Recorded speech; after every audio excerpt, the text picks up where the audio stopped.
What's going on, everybody? It's your boy Payne. Welcome back to another Street Fighter Duel video. Alright guys, this one is something I want to discuss with you guys real quick. This is not 100%, but this may actually end up being the kit for Vega, so I want to share this with you guys so you know what you're getting yourself into. Of course, we will go through the entire kit when he comes out, but this is just a precursor of what kind of character you should be expecting from Vega. Now, I don't know if this is from another version or not. I don't like to versionize, but I had this in English, so I figured shout out to Jinopaw from our server who found this information. So I reached out to him to see if I can do this video, and he said no problem. So Vega ultimate is slash the nearest enemy twice, dealing 564% and adds bleed.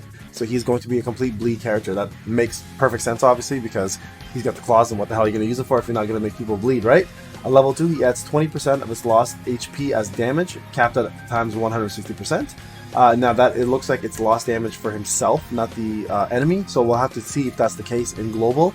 And then level 3 is capped at 300% rather than 160%, which is right over here, right? So that is essentially his ultimate. It's going to be a bleed unit with a lot of damage, actually, it looks like, in terms of percentages, but we don't know if that's going to be translated over to bosses or if it's going to be strictly a PvE. I don't think this PvP wise, I don't think he's going to be that good personally, but could be meant strictly for bosses. So another single target boss unit with bleed. Combo 2. Slashes the enemy 3 times with 450% plus damage equal to its lost HP times 20%, capped at 160. So similar to that. Again, not sure if the HP percentage is based off of the enemy's HP or Vega's HP. And then damage increased to 483 to 519. So that's the percentage over here, okay? So that's 2 and 3. So 483 is 2, and then level 3 is 519. This one actually doesn't look like it has any bleed effect on it, so combo 2 might just be a boss killing mechanic if it's HP of the boss, versus a bleed mechanic, which is what the ultimate is, right? Combo 3 slashes 5 times at 567%, plus missing HP times 30%, capped at 700%, adds a bleed, increases to 680.4%, and then if enemies kill, 20% attack increases permanent. Okay, so it looks like he does get a buff here for attack if he does kill the enemy. And again, this is what's going to be the most interesting part. If that missing HP at 30% is actually the boss or enemy HP, or if it's actually Vega's HP. That's going to make a massive difference in terms of his utility and where you plan to use him. Alright, his passive is when target bleeds, damage increased by 15%, crit rate increased by 15%, level 2, 3, damage increased to 20%, crit rate increased to 20%, and then 25% for both at level 3. So that's actually pretty damn good.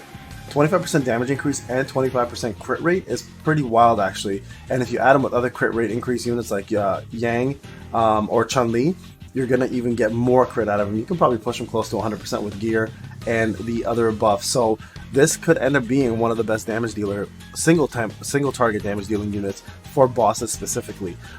So his FS is when an enemy is killed, change next basic attack to Gorgeous Claw.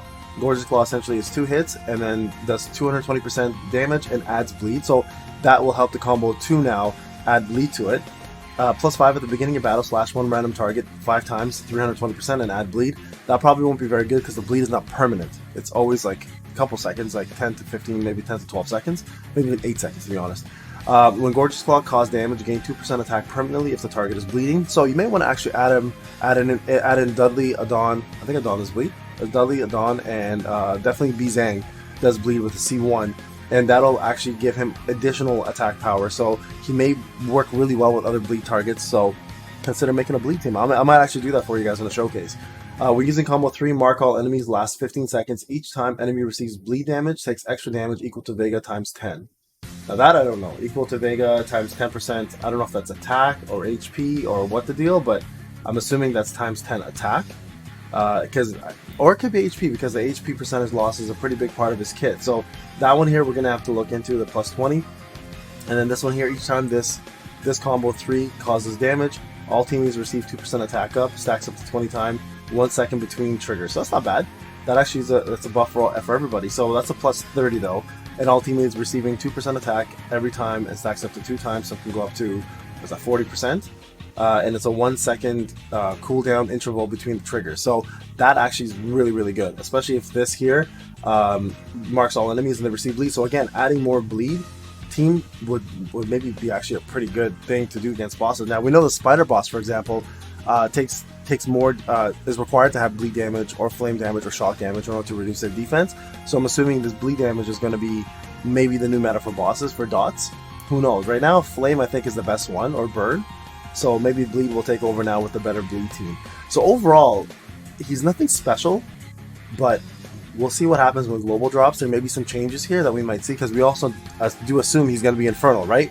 Currently in other versions he's not infernal. So by changing his faction, also that's going to change the faction bonus that you're going to get by using like Bison, Jury, MH Ken, etc. So you're going to get a different faction, so that might play a part in all this.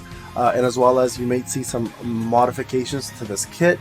Again, I'm not sure if this kit is a leak, which I don't think it is. I'm assuming it's a kit from one of the other versions. So just to give you an idea of how he looks in the other versions versus how he is now. Again, I don't like the version compare, so this is not 100% guys.